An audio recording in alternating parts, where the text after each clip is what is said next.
Concentre tes pensées vers le Seigneur. Alléluia. Alléluia. Nous avons bien fait d'être ici, Seigneur. Alléluia. Quelle chaleur Saint-Esprit. Je viens dans ta maison avec mes frères et sœurs. Je viens dans ta maison. Je veux te rencontrer. Tel que je suis, m'abandonner. Alors que nous chantons, ton esprit me remplit. Mon âme est libérée. Je viens dans ta maison. Je veux te rencontrer. Tel que je suis, m'abandonner.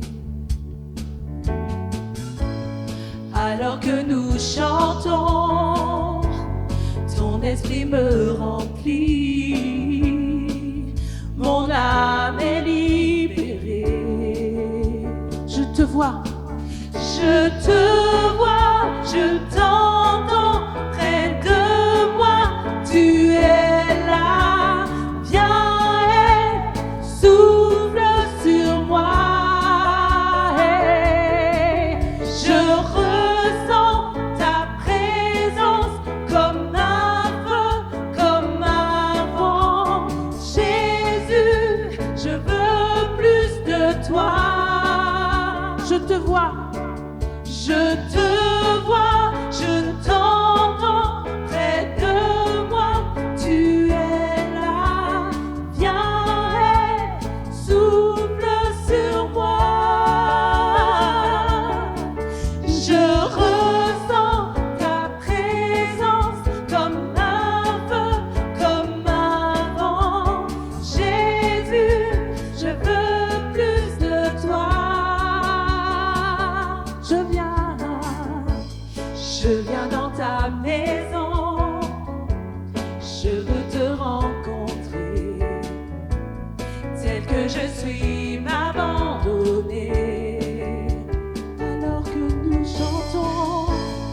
Alors que nous chantons, ton esprit me remplit. Mon âme est libérée. Je te vois, je t'entends près de moi. Tu es là, viens.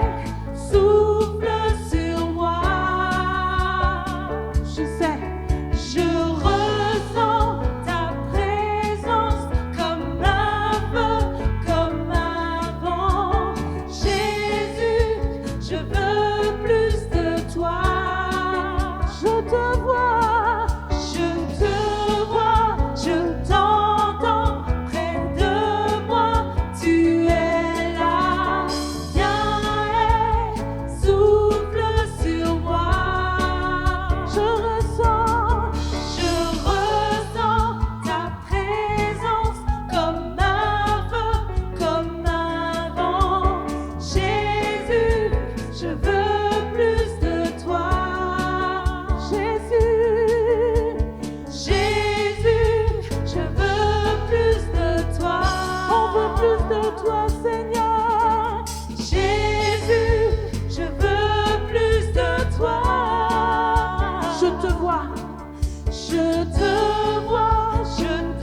Par la foi, je te vois. Par la foi, dans mon cœur, je te vois. Je sais que tu es là. Je sais que tu es là parce que tu as promis d'être là. Je sais que tout peut t'arriver parce que quand ta présence est là, tout peut t'arriver, Seigneur. Nous avons besoin de toi, besoin de ta grâce. Alléluia.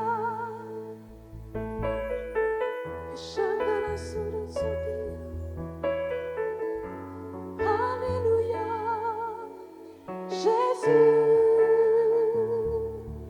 À toi la gloire, gloire. À toi la gloire, gloire. À toi la gloire, gloire. Jésus. À toi la gloire, gloire. À toi la gloire, gloire. À toi la gloire, gloire. Jésus.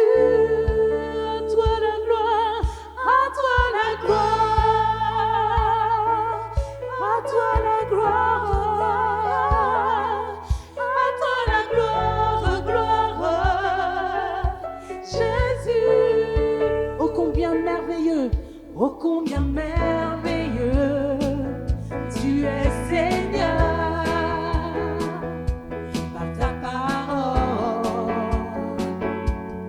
et ton amour. Oh combien glorieux tu es Seigneur par la puissance de la croix. Tu m'as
toi la gloire, Seigneur. À toi la gloire, Jésus, Jésus.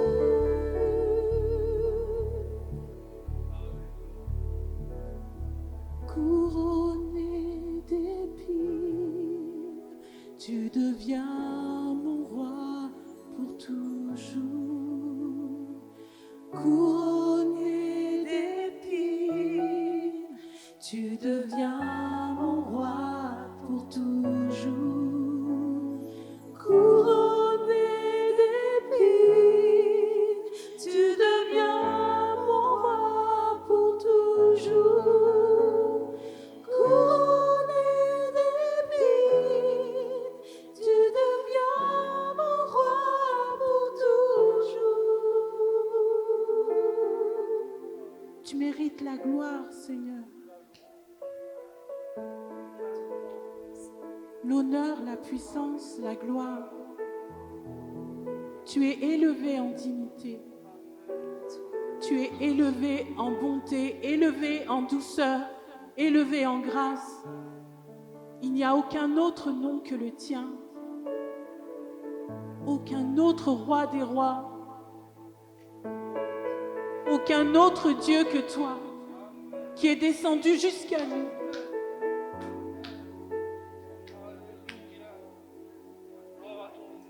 Aucun autre qui a payé le prix pour nous. Aucun autre qui a payé le prix pour moi. À toi la gloire, Jésus. À toi la gloire, Jésus. À toi la gloire. À toi la gloire, Seigneur. Je te donne gloire, Seigneur.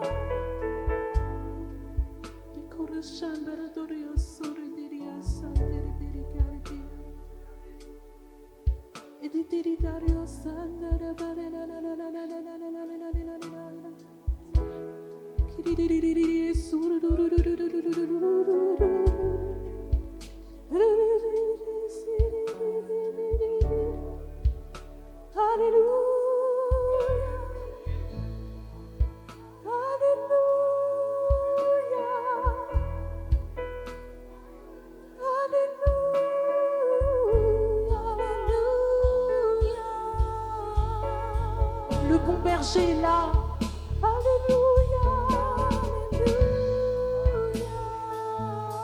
Tu es là, Seigneur, tu es là, Jésus, tu es présent, tu es constant, tu es fidèle. Nous t'adorons, nous n'avons pas d'autre Dieu. À qui d'autre irions-nous qu'à toi? Tu as les paroles de la vie. Tu as les paroles de la vie. Tu as les paroles de la vie. À qui d'autre irions-nous qu'à toi, Seigneur? À toi la gloire, Seigneur. Je t'aime, Seigneur, je te loue.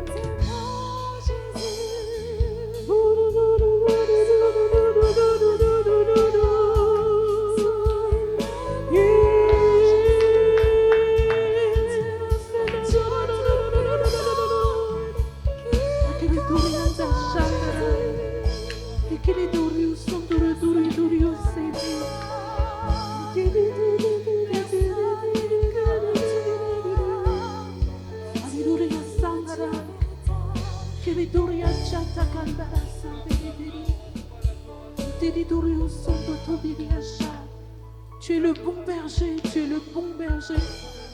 Tu es le Seigneur des seigneurs. Tu es le roi des rois.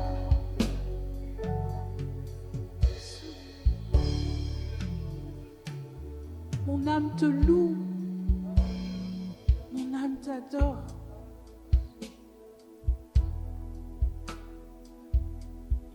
À toi la gloire, gloire, Jésus.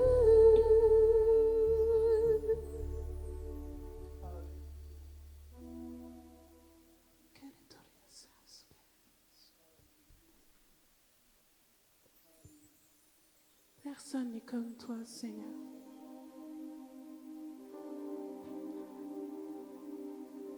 Personne n'est comme toi. Ta parole est à part. Ton être entier est à part. Tu n'es pas un homme pour mentir. Tu n'es pas un Dieu, un demi-dieu pour défaillir. Quand tu dis, Seigneur, la chose s'accomplit. Même si elle prend du temps, la chose va s'accomplir. Ta parole s'accomplira toujours. Ta parole soutient le monde. Tu es à part. Tu es digne. Tu es digne. Infiniment digne. Infiniment digne. Car personne n'est comme toi.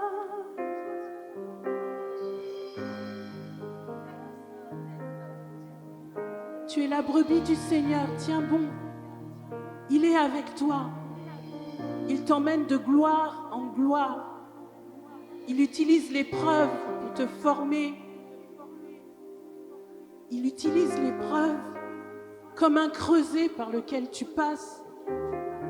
Tes souffrances ne sont pas vaines en lui. Tes souffrances ne sont pas vaines en lui. Alléluia. Tu es à part, infiniment digne, Seigneur. Même si je ne comprends pas, tu es là. Personne n'est comme toi. Tu es le Dieu trois fois saint. Notre raison de vivre, personne n'est comme toi. Tu es le Dieu trois fois saint. Personne n'est comme toi. Personne n'est comme agneau de Dieu. Tu es le Dieu trois fois saint. Nous crions saint, saint est le Seigneur, saint est le Seigneur, saint est le Seigneur, saint est le Seigneur.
Tu m'emmènes, Seigneur. de gloire en gloire. Tu m'emmènes. Tu m'emmènes de gloire en gloire. Dans les profondes, De gloire en gloire, tu m'emmènes. Tu m'emmènes. Personne n'est comme toi. personne n'est comme Toi, tu es le Dieu, trois fois saint. personne n'est comme toi. Tu es le Dieu, trois fois saint. Prions, Saint est le Seigneur, Saint est le Saint est le Seigneur, Amen. Prions, Saint est le Seigneur. Saint est le Seigneur, Oui, Saint est le Seigneur. Saint est le Seigneur, Saint est le Seigneur. Saint est le Seigneur, Amen. Nous le déclarons dans ce lieu. Saint est le Seigneur. Saint est le Seigneur. Saint est le Seigneur, Saint est le Seigneur, Amen. Personne n'est comme toi. Tu es le Dieu, trois fois saint. Personne n'est comme toi. Tu es le Dieu, trois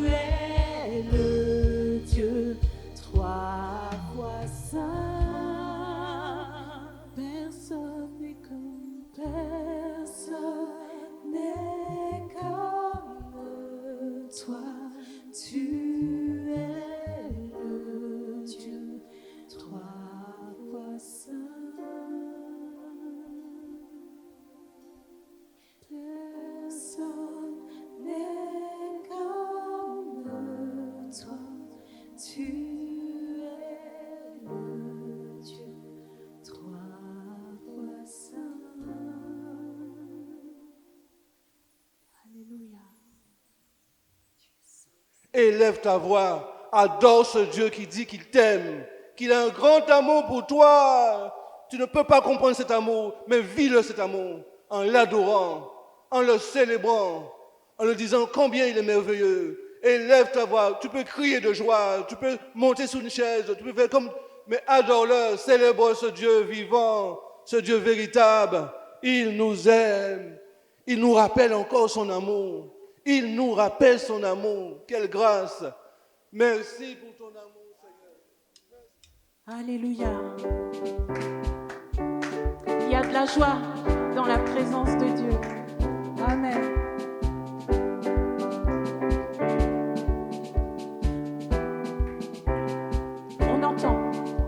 On entend loin de la musique et des danses. Chez des gens heureux comme un son de réjouissance. La plus belle musique et la plus belle ambiance. Pour un jour de fête, une nouvelle alliance. Il y a de la joie. Dans la maison de mon Père, il y a de la joie. Pas besoin de changer d'air, nous venons célébrer. Écoutez ce que Dieu fait, car nous étions perdus. Il y a de la joie. Dans la maison de mon Père, il y a de la joie. Pas besoin de changer d'air, nous venons célébrer. Et fêter ce que Dieu fait, car nous étions perdus. Mais Jésus nous a sauvés. Jésus nous a sauvés. Jusqu'au matin, on va danser et chanter. La famille réunie va pouvoir annoncer. Et de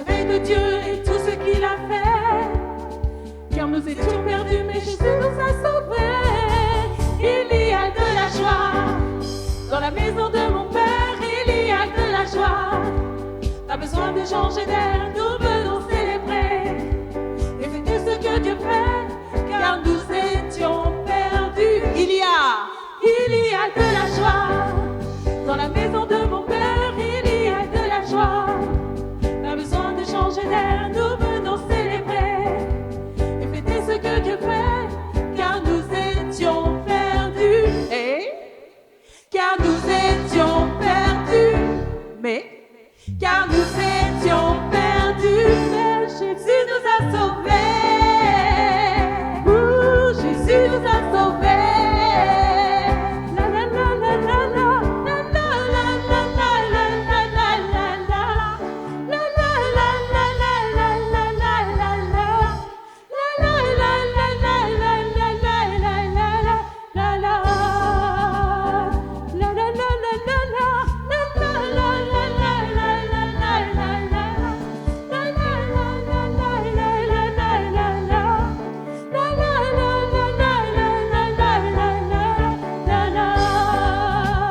il y a de la joie, il y a de la joie. Dans la maison de mon Père, il y a de la joie. Pas besoin de changer d'air, nous venons célébrer et fêter ce que Dieu fait, car nous étions perdus, car nous étions perdus, oui, car nous étions perdus, mais Jésus nous a sauvés. Amen, amen, merci Seigneur. Jésus Merci, nous a merci. sauvés. Alléluia. Alléluia. Jésus nous a sauvés. Alléluia. Merci Seigneur. Merci pour ton salut. Merci pour ta grâce Seigneur. Alléluia. Gloire à Dieu. Alléluia. Alléluia. Vous pouvez prendre place. Amen. Gloire à Dieu.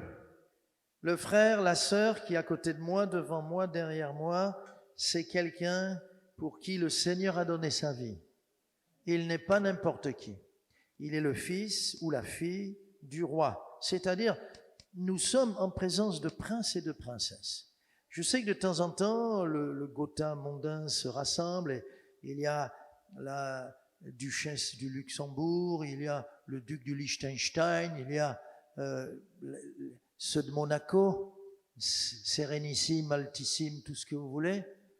Mais les vrais princes et les vraies princesses sont dans ce lieu. Alléluia. Nous avons une grande valeur, très immense valeur aux yeux du Seigneur. Et il a fait l'échange. Quand la Bible dit qu'il a donné sa vie en rançon, c'est un échange. Il fallait qu'un homme meure pour les hommes. La rançon pour nous sauver, il fallait que Dieu devienne homme. Aucun ange n'avait pu satisfaire le Seigneur, le Père.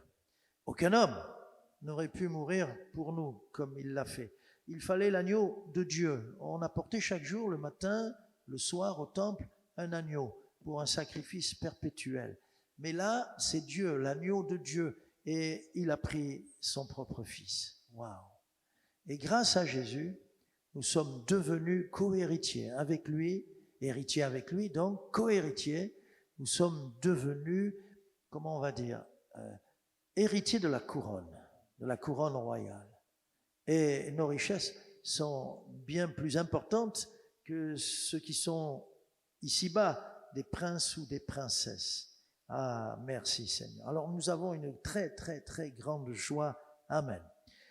Comme cet après-midi, il y a la fête pour Jésus, autour de Jésus, et j'ai préparé un message pour cet après-midi, et puis je pensais à un autre message, le faire différemment pour ce matin, et finalement, j'ai dit non, c'est bien qu'on entende aussi ça. C'est pas parce que c'est pour les enfants ou les familles que c'est gnangnan ce que je vais leur dire, ou que c'est quelque chose qui n'a pas un degré, un niveau, une qualité pour nous ici au culte. Non, non, non. D'ailleurs, ce qu'on dit à un enfant, c'est important, tellement important que nous, les adultes, nous devons l'écouter aussi. Nous devons l'écouter. Alors, nous allons parler des miracles et des prodiges et du surnaturel qui ont entouré la venue de Jésus. C'est important. Peut-être qu'on ne s'en rend pas compte. Jésus, c'est le personnage le plus extraordinaire et le plus grand. le plus grand sur terre, le plus grand dans les cieux. Alléluia. Le plus grand dans le temps. Même ses ennemis ont reconnu quand même qu'il était exceptionnel. Il est exceptionnel dans sa naissance, dans sa vie de tous les jours, dans son enseignement. Wow, jamais homme n'a parlé comme cet homme. Il est exceptionnel dans son ministère de guérison extraordinaire. Quand il arrivait, c'était la révolution. Alléluia, dans tous les sens du terme, y compris chez les démons qui s'agitaient, qui fuyaient, s'en allaient. Dans sa mort, wow. Quelle mort exceptionnelle. Il meurt en priant pour ses bourreaux. Père, pardonne-leur, car ils ne savent ce qu'ils font. Exceptionnel quant à sa résurrection. Wow. Il est puissant partout. Et surtout, parce que tout ça on peut dire, ah, c'est beau, mais il est exceptionnel dans ma vie et dans ta vie. Le travail qu'il fait, dans le quotidien, même la nuit parfois. Il nous réveille pour nous dire des choses incroyables. Nous avons un Seigneur exceptionnel. Alors, ce que je vais dire aux enfants, je pense que ça nous intéresse tous. Puis surtout, on va parler de Jésus.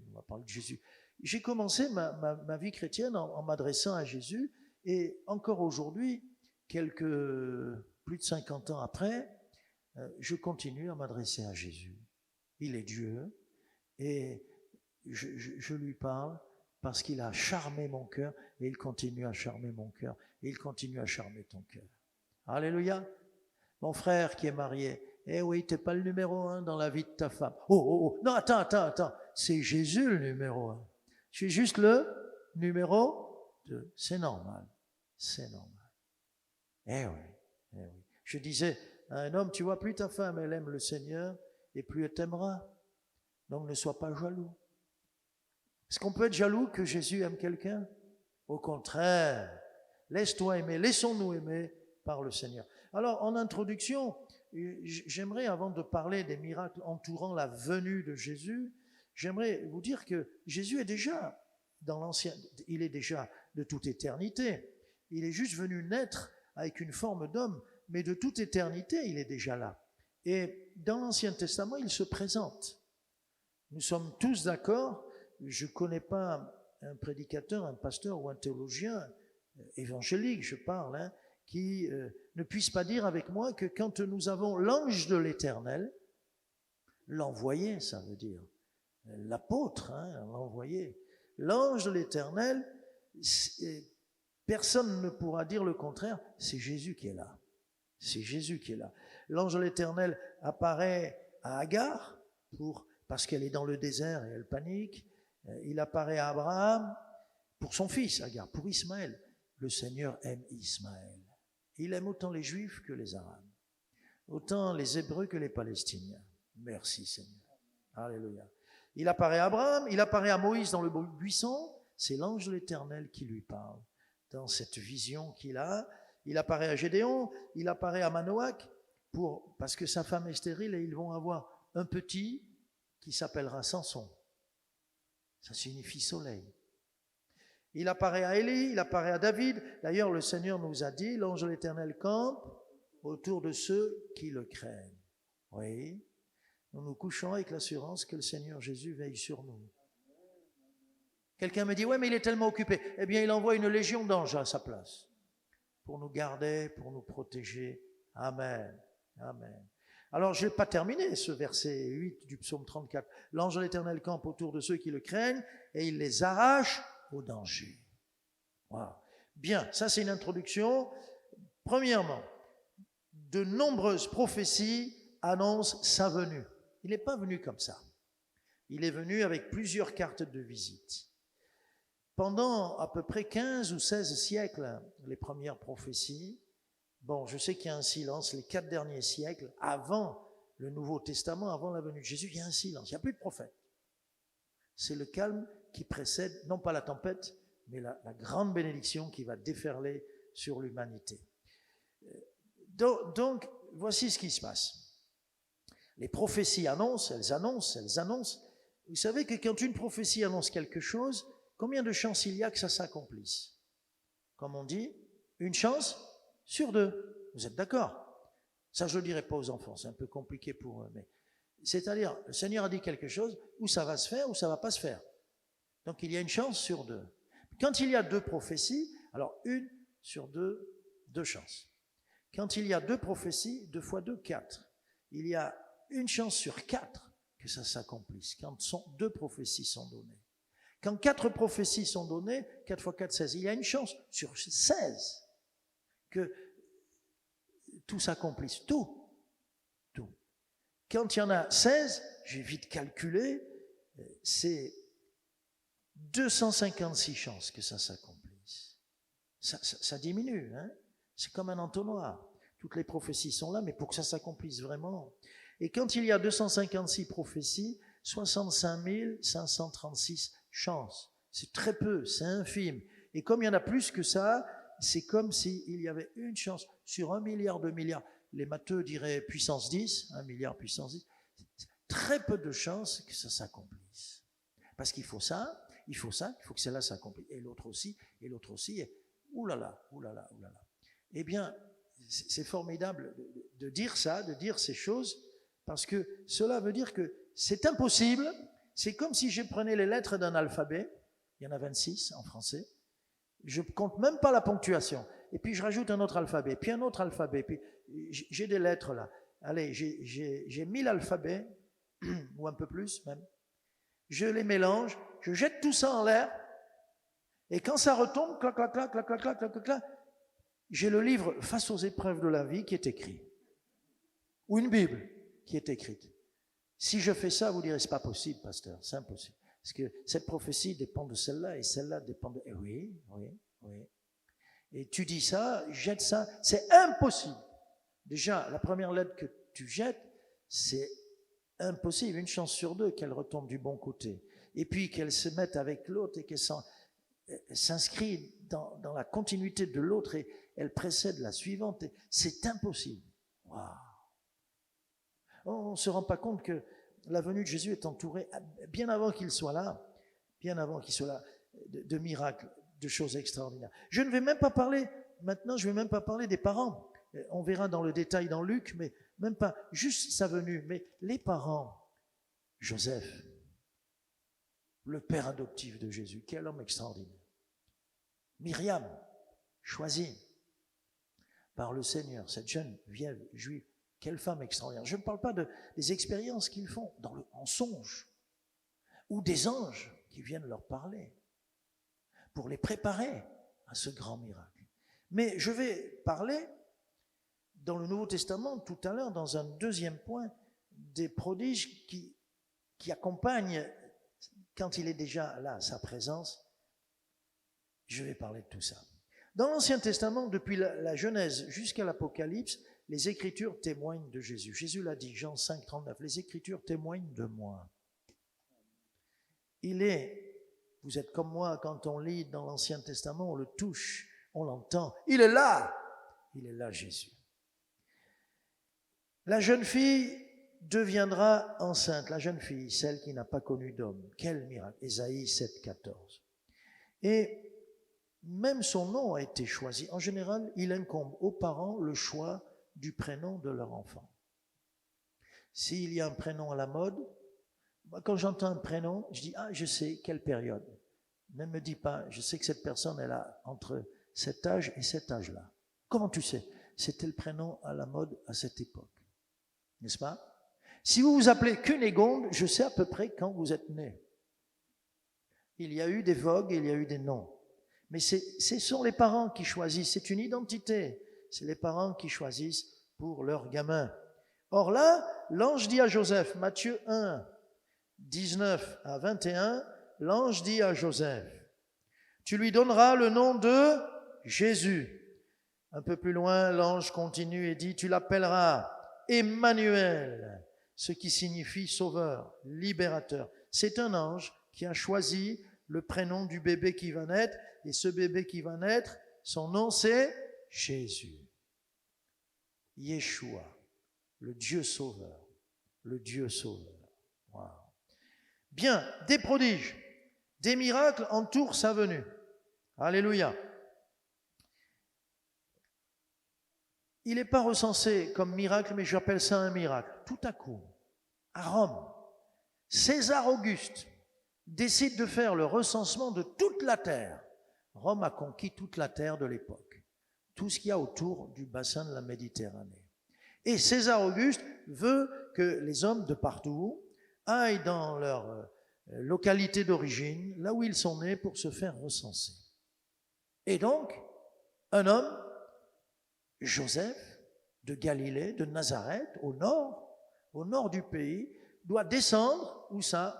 En Judée, où ça? À Bethléem, parce qu'il est originaire de Bethléem, il est issu du grand roi David, à qui le Seigneur a promis une lignée extraordinaire. Et vous voyez ce qu'on va dire déjà. Et il emmène sa petite Myriam.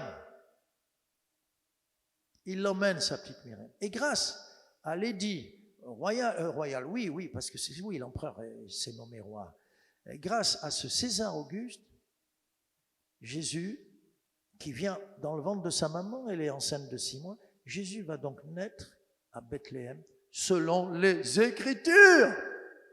Waouh, Dieu se sert d'une décision comme ça, peut-être loufoque tout d'un coup, d'un païen, d'un Romain, pour que l'Écriture s'accomplisse. Moi, je vois là un miracle.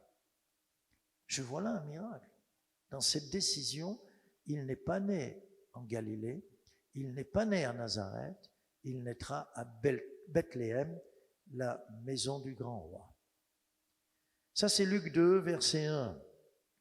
Et quand Jésus arrive, je vous lis Luc 2, 10, cherchez avec moi la parole, c'est important.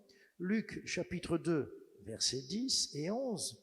Un ange apparaît à des gens tout simples. À qui va-t-il apparaître? Ils sont dehors. À qui va-t-il apparaître? Vous ne travaillez pas avec moi là? J'arrive pas à vous emmener avec moi? Qui est dehors à ce moment-là? Les bergers. Parce que bon, c'est pas l'hiver, on le sait, c'est pas décembre, c'est pas... là en ce moment, on se téléphonait avec Jacques et il me disait, il fait froid, je suis un petit peu en dehors de Jérusalem, je suis déjà sur les montagnes de Judée. Il me dit, il fait froid, on doit se chauffer. Ah bon? Israël en hiver, c'est bien. Alors, l'ange va apparaître à des gens tout simples, mais le Seigneur aime les gens tout simples. D'ailleurs, ce n'est pas chez Hérode, ce n'est pas au palais que les anges sont allés.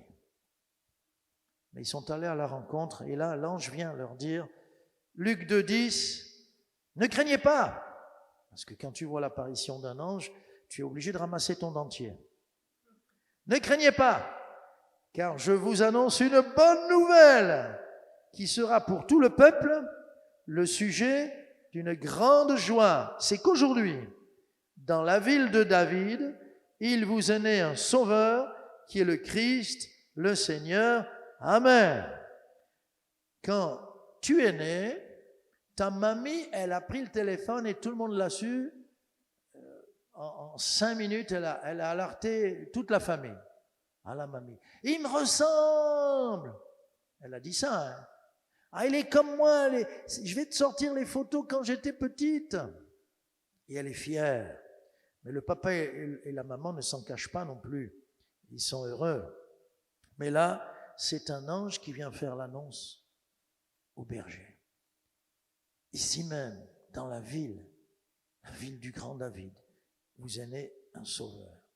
Et puis, quand cet ange annonce cela, tout d'un coup, on le lit, un autre miracle, au verset 13, toujours Luc 2, verset 13, il se joignit à l'ange une multitude de l'armée céleste louant Dieu. Ils sont venus louer Dieu, on les a vus sur terre, ils sont venus sur terre.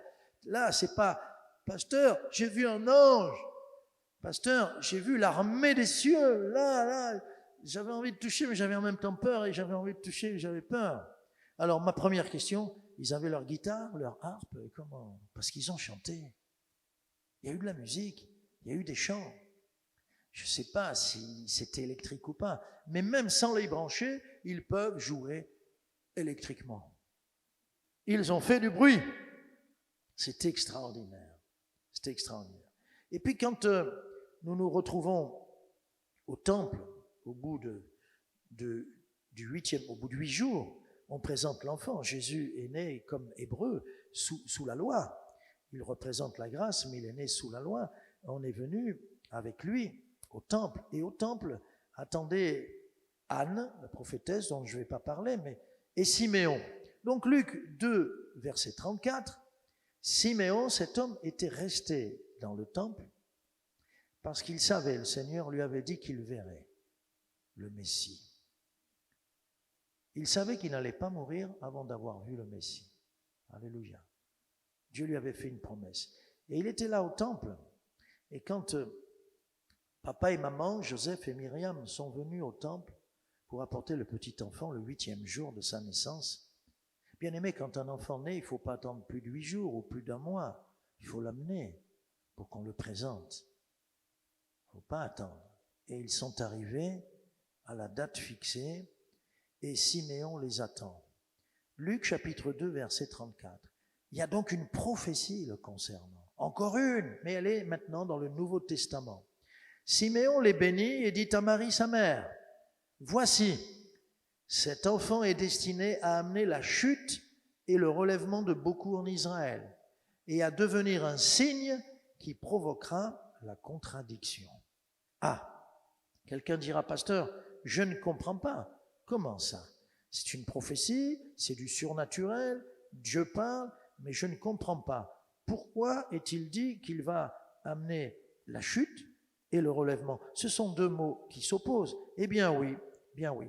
L'ange est en train de dire, cet enfant sera controversé. Il va y avoir des gens qui vont l'adorer, qui seront prêts à lui donner leur vie, à le suivre, à être fidèles, à mourir pour lui, à porter son nom sans avoir peur de la persécution, des violences, de la prison, des coups, de la mort. Mais il y en a qui vont le rejeter, le maudire. D'ailleurs, c'est ce qui s'est passé. Jésus, il n'a pas fait l'unanimité. On a même dit qu'il avait un démon. Dire ça du Fils de Dieu, dire ça de ce Jésus qui est beau, c'est le plus beau entre 10 000, c'est la rose de Saron, c'est le lys dans la vallée, c'est le bien-aimé dans le cantique des cantiques, le bien-aimé de son épouse, l'Église. Dire ça. Et aujourd'hui encore, à cause du nom de Jésus, il y a division. Et il a dit, c'est pas sa faute, mais il a dit, même au sein d'une famille, je vais apporter l'épée, parce qu'ils seront opposés à cause de moi. Vous avez remarqué, quand on a donné notre vie, vous vous en rappelez, on a donné notre vie à Jésus, rempli de l'amour de Dieu, du feu de Dieu, on a commencé dans la famille. Et les réactions.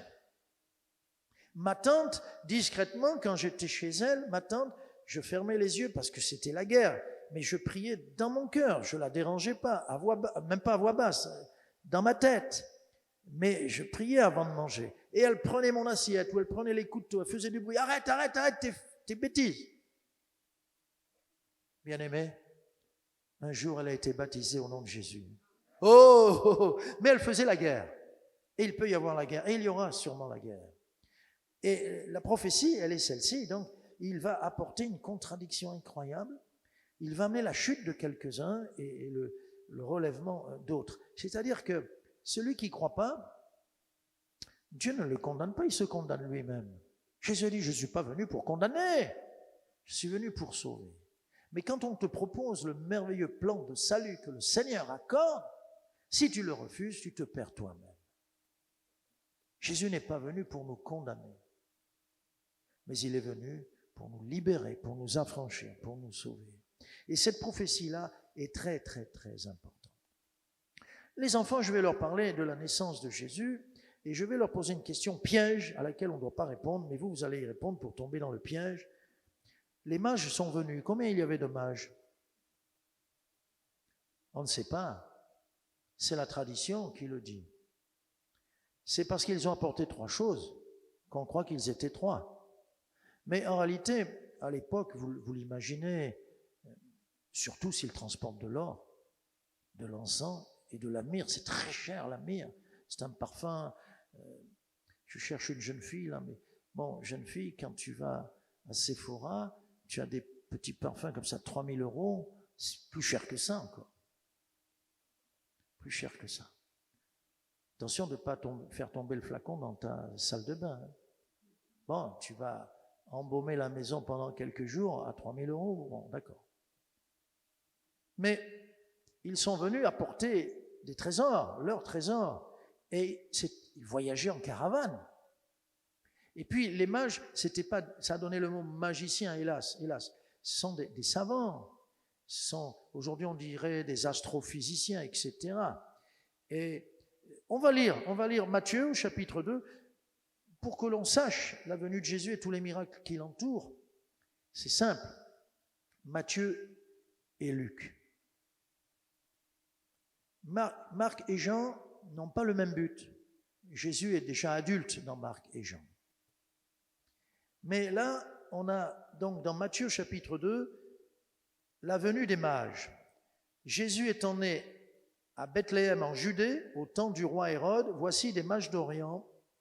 Aujourd'hui, je dirais moi des savants, des scientifiques d'Orient arrivèrent à Jérusalem et dirent « Où est le roi des Juifs qui vient de naître ? Car nous avons vu son étoile en Orient et nous sommes venus pour l'adorer. » Des gens qui viennent de l'Orient, nord-nord-est, très loin, un voyage très loin qui dure plusieurs semaines. Et comme ils viennent de loin, à mon avis, ils sont venus avec des chameaux et tout ça. Ils sont nombreux, très nombreux, très nombreux. Et donc, ils annoncent qu'ils ont vu son étoile. Dans le ciel, une étoile a commencé à scintiller plus que les autres.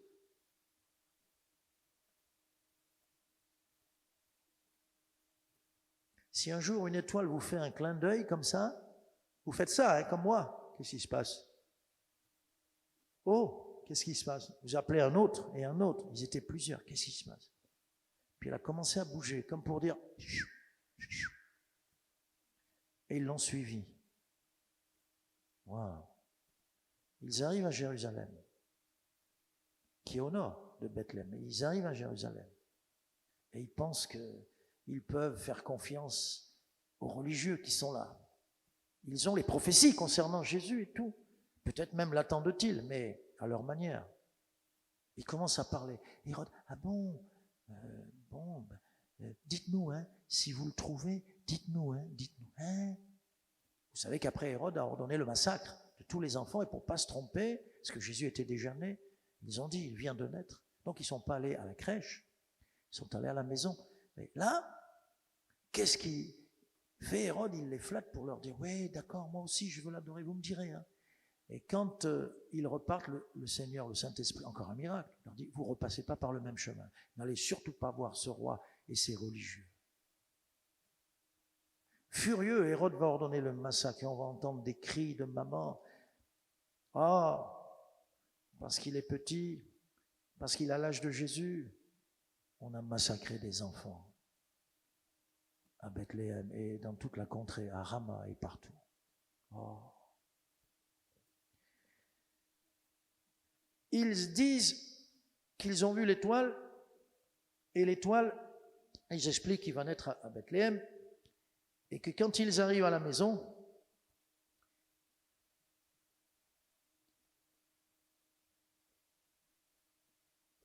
c'est pas dans le texte que je vais lire, mais quand ils arrivent à la maison, l'étoile va s'arrêter à Bethléem. Ça, écoutez bien, c'est un miracle, un grand miracle qui s'inscrit dans les prophéties. C'est pour ça que je vous dis qu'il y a 1 milliard puissance 10 de chances que ça s'accomplisse, tout ça. Parce que ça, si je vous avais parlé à l'époque, il y a 20 siècles, je vous aurais dit, tu vois, ils sont venus par GPS. Quoi? C'est quoi? GPS, guidé par Saint-Esprit. Ah, ouais, c'est en relation, ils sont connectés avec le ciel. Et le ciel les dirige, et le ciel leur dit, position, alors là, j'aurais dû calculer la latitude et la longitude, je vous aurais donné les 2 chiffres, et vous aurez vérifié, c'est bien Bethléem. C'est pas divin, ça? Moi, là, je dis, ouh! Donc le GPS, il y a longtemps qu'on l'avait, hein. Et eux, ils ne savaient pas qu'ils l'avaient.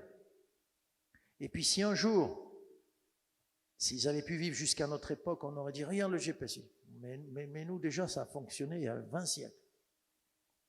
Bravo Seigneur, quel miracle. Il y a beaucoup de miracles qu'on ignore, dont on ne fait pas cas, parce qu'on n'a pas fait attention. L'étoile s'est arrêtée, une étoile qui bouge, c'est déjà un miracle, qui bouge dans une direction, elle va partir du nord-est au sud-ouest.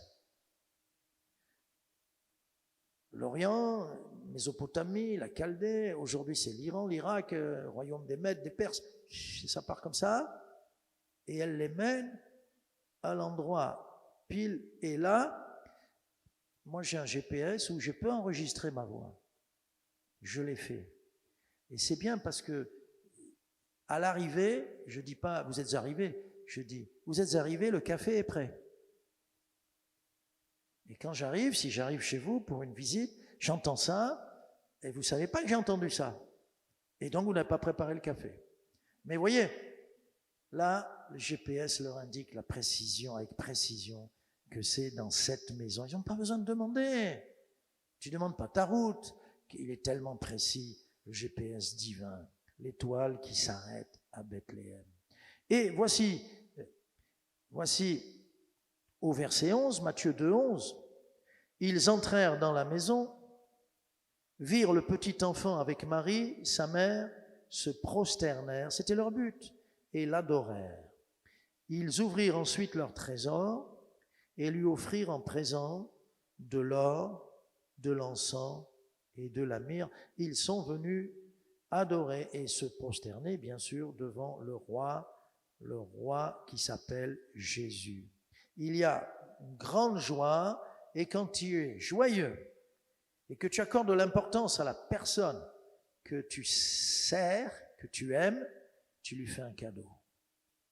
Et ils ont fait un cadeau qui, pour l'époque, était un... Qu'est-ce qu'ils en ont fait finalement? Je me suis dit, mais Seigneur, et puis j'ai dit, Seigneur, je n'ai pas besoin de réponse. Mais qu'est-ce qu'ils en ont fait de tout cet or, de tout cet argent, cet or qui représentait une quantité considérable d'argent? Ce parfum que tu vends très cher, et l'encens aussi, wow, pour désinfecter la maison, etc. Wow. Je ne sais pas, mais ça n'a rien changé à leur vie. Ça n'a rien changé à leur vie. Voilà les miracles qui ont entouré sa naissance. Et ce que je vais dire aux enfants tout à l'heure, c'est que je vais leur dire, mais les enfants, attention. Donc vous voyez que tout ce qu'on nous dit, des fois, c'est pas tout à fait précis, c'est même pas exact. Ils ne sont pas venus à la crèche. La crèche était un endroit désaffecté sûrement. On a nettoyé une vieille crèche qu'on n'utilisait plus, ou peut-être on a fait sortir les animaux, etc. Mais il est né là parce que, vous voyez le monde, il n'y a plus de place pour Jésus. Il n'y a plus de place à l'autel. Il n'y a plus de place pour Jésus. On n'en veut pas. Mais un peuple attendait la venue de Jésus. Et là, ils sont arrivés à la maison. Jésus a déjà quelques jours, quelques semaines, je ne sais pas, peu importe. Mais je dirais aux enfants, Jésus a grandi. C'est pas le petit Jésus de la crèche, c'est pas le Jésus en sucre ou en chocolat, c'est pas l'histoire du bébé, non, il a grandi. Et ce qui compte, c'est de le connaître, d'avoir une relation personnelle avec lui. Alléluia. Une relation personnelle. Et l'apôtre Pierre, l'apôtre Paul aussi le dira, mais l'apôtre Pierre, il a dit d'une façon, Jésus, c'est Dieu venu au milieu de nous avec l'onction céleste. Il est venu, il allait de lieu en lieu, faisant du bien et guérissant tous ceux qui étaient sous l'empire du malin, du mal, du diable, dit-il, du diable. Il est venu donc en soldat, en conquérant, en héros. Il est venu se battre avec nos maladies. Il est venu se battre avec toute la puissance de l'enfer. Il est venu se battre, faire la guerre à ceux qui nous font la guerre. Ça, c'est la bonne nouvelle. Et c'est lui qu'il faut connaître. C'est pas un petit bébé. On ne sait pas jusqu'à 30 ans, à part quand il a 12 ans, il est au temple, mais on ne sait rien de lui. Alors il y a eu toute l'imagination populaire, on a créé des livres le concernant et on a inventé des tas de choses qui sont fausses. Et Dieu ne veut pas que l'on sache ce qui s'est passé entre sa venue, sa naissance et au moment où il apparaît sur la scène publique, à 30 ans environ, pour être le sauveur de l'humanité. Et donc, il est venu pour un rendez-vous. Jésus a dit, je vous lisez avec moi, c'est dans Jean, Jésus dit, Jean chapitre 3, verset 14, « Comme Moïse éleva le serpent dans le désert, il faut de même que le Fils de l'homme soit élevé, afin que quiconque croit en lui ait la vie éternelle. » Pourquoi Jésus dit-il cela? Il s'adresse à des Juifs, et ils savent qui était Nehushtan. Peut-être n'avez-vous pas entendu parler de Nehushtan, mais les Hébreux connaissent Nehushtan. Nehushtan, c'est le nom qu'on avait donné au serpent d'airain que Moïse avait fait faire sur l'ordre divin et qu'on avait mis au bout d'une perche parce que les serpents brûlants parce qu'ils tuaient, morsures qui brûlaient, qui dévoraient, qui tuaient les gens, les serpents brûlants avaient infesté le camp des Hébreux et il y avait beaucoup de morts. Et quand il met ce serpent de bronze sur la perche, quel que soit l'endroit où tu te trouvais, tu tournais tes regards vers ce serpent en signe de foi dans le Dieu de la promesse. Tu tournes tes regards, tu seras guéri, tu seras sauvé, tu ne mourras pas. Que ce soit un enfant, que ce soit un adulte, un vieillard, ils étaient protégés miraculeusement. Et Jésus a dit à ses contemporains, ceux qui l'entourent, il a fallu que le serpent soit dressé pour être délivré de la mort. De la même façon, dit-il, il faut de même que le Fils de l'homme soit élevé, afin que quiconque croit en lui ait la vie éternelle. Nous sommes guéris de la condamnation, du jugement, de la mort, délivrés de l'enfer, qui est, ces choses-là, ce sont comme des serpents brûlants. Alors, nous avons en lui le salut merveilleux. Quand je serai élevé de la terre, dit-il dans Jean 12, j'attirerai les hommes à moi, tous les hommes à moi. Et parce que nous regardons vers le Seigneur Jésus, nous recevons de lui le salut, la délivrance, le pardon de tous nos péchés. Nous recevons une protection extraordinaire. N'aie pas peur dans les temps que nous traversons. Il va y avoir des temps plus difficiles. Peut-être qu'il va y avoir un début de guerre civile dans les rues de Paris. Vous savez, le nombre de défilés, de manifs, comme on dit ici, qu'il y a le samedi. Bon, la presse n'en parle pas, les médias n'en parlent pas, mais il y en a beaucoup, beaucoup, beaucoup. Ça couve, ça risque d'exploser. Alors on nous dira, après le problème sanitaire, maintenant il y a un problème, oui, il y aura un problème social, et après peut-être un problème économique, et après peut-être un problème, on va dire, la nature va se rebeller, tremblement de terre, cataclysme, raz-de-marée, que sais-je. Nous avons celui qui nous dit, regarde à moi. N'aie pas peur, fais-moi confiance. Je suis ton sauveur, je suis ton bouclier, n'aie pas peur. On entre dans des temps comme ça où il faudra avoir le Seigneur pour refuge. Alléluia. Alléluia. Et je termine par 2-3 phrases en conclusion. C'est que de la Genèse à l'Apocalypse, toutes les prophéties concernent Jésus, et dans l'Apocalypse, c'est des prophéties bien sûr qui ne sont pas encore accomplies. Elles sont en train de s'accomplir, qui concernent le Seigneur Jésus. La Genèse annonce la postérité de la femme qui viendra écraser la tête du serpent. Oh, et il l'a fait. Mais dans l'Apocalypse aussi, Jésus va venir. Son retour est extraordinaire. J'ai dit qu'il était extraordinaire jusque dans sa résurrection. J'ai oublié de parler.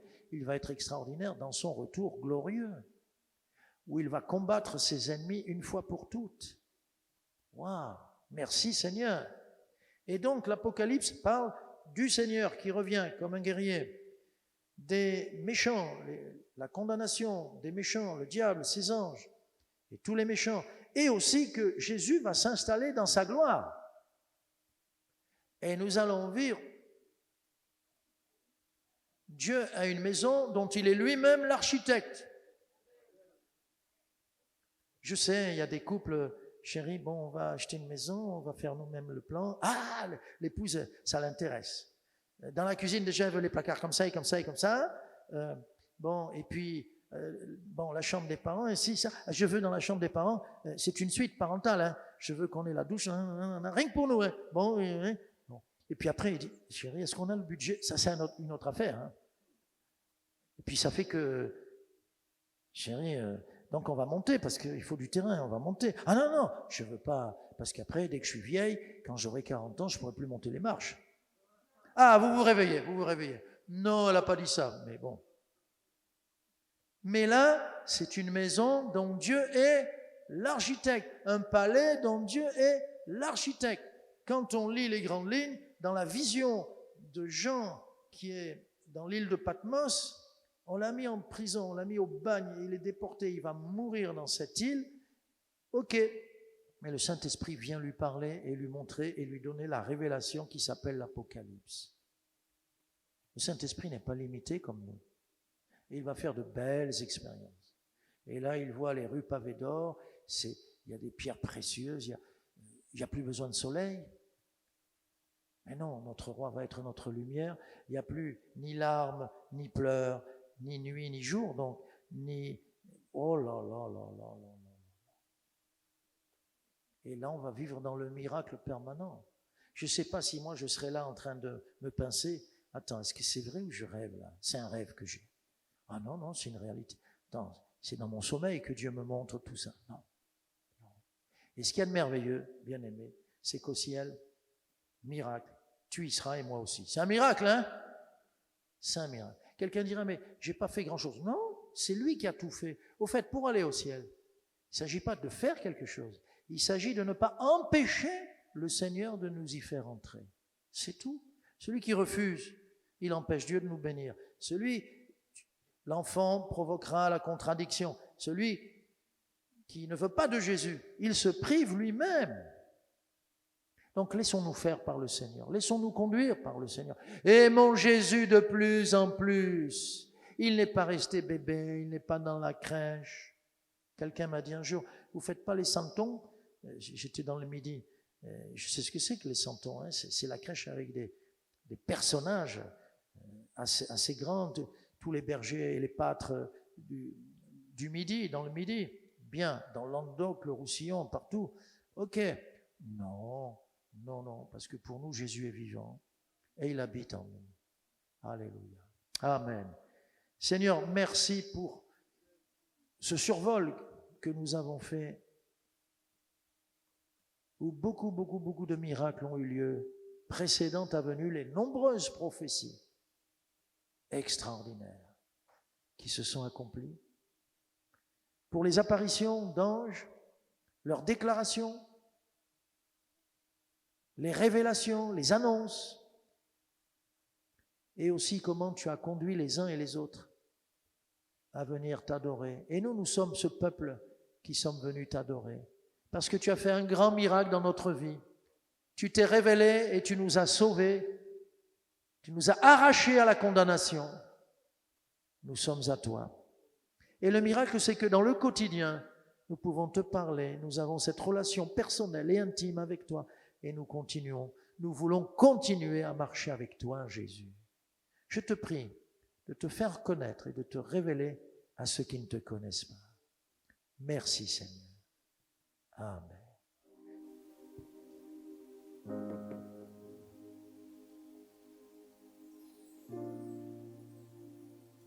Le Sauveur du monde a porté la croix, le poids de ma vie, le prix payé. Il est sauveur fidèle, son sang ne faillit pas. Le calvaire a tout couvert. Le Sauveur du monde a porté la croix, le poids de ma dette, le prix payé, mon salut parfait, oui, libre à jamais. Le calvaire a tout couvert. Le calvaire a tout couvert. Tout n'est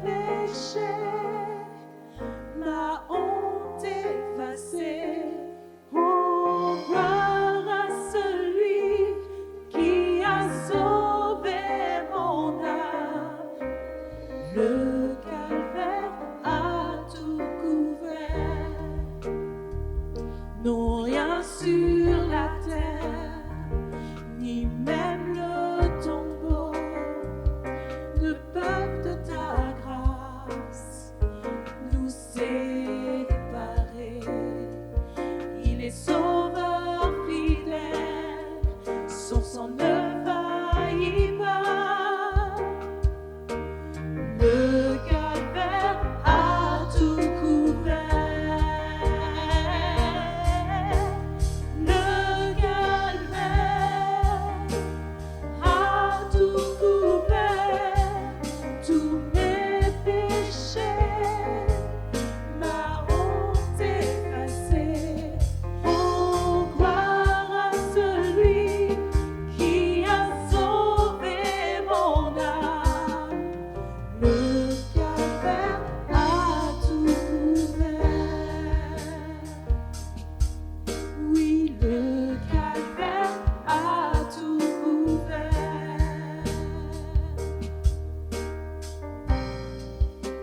Nul autre que Jésus ne peut nous purifier. Oh, nous voici libérés. Le calvaire a tout couvert. Oui, le calvaire a tout couvert. Tous mes péchés, ma honte effacée. Oh, gloire à celui qui a sauvé mon âme. Le calvaire a tout couvert. Le calvaire, oui, le calvaire a tout couvert. Oh, gloire à celui, oh, gloire à celui qui a sauvé mon âme. Le calvaire a tout couvert. Oh, gloire à celui, oh, gloire à celui qui a sauvé mon âme. Le calvaire a tout couvert. Merci Jésus. Merci pour le sacrifice, Seigneur. Merci pour la vie livrée pour nous. Alléluia. Gloire à ton nom, Seigneur. Amen. Gloire à celui qui nous a sauvés. Nous sommes sauvés. Amen. Quelle grâce. Quelle grâce, quel privilège. Amen.